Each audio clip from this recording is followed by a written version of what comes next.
অবশেষে নাফিসা কামালের সাথে ডেট করতে যেয়ে ধরা খেলেন সাকিব আল হাসান। বর্তমানে সাকিব আল হাসান যুক্তরাষ্ট্রে অবস্থান করছেন। এদিকে শেখ হাসিনা দেশ ছেড়ে পালানোর পর নাফিসা কামাল তার পরিবার সহ দেশ ছেড়ে পালিয়ে যান যুক্তরাষ্ট্রে।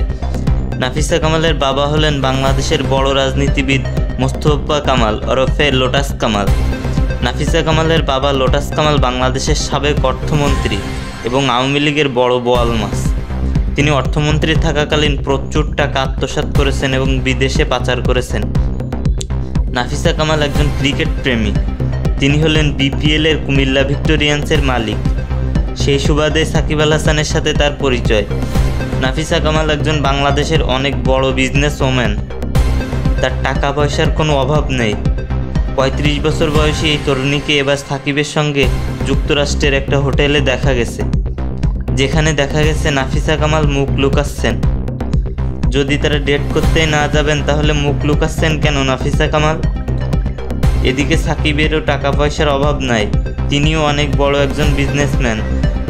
তাহলে কি এই জুটি বিয়ে পর্যন্ত গড়াবে? আপনার কি বলে মনে হয়?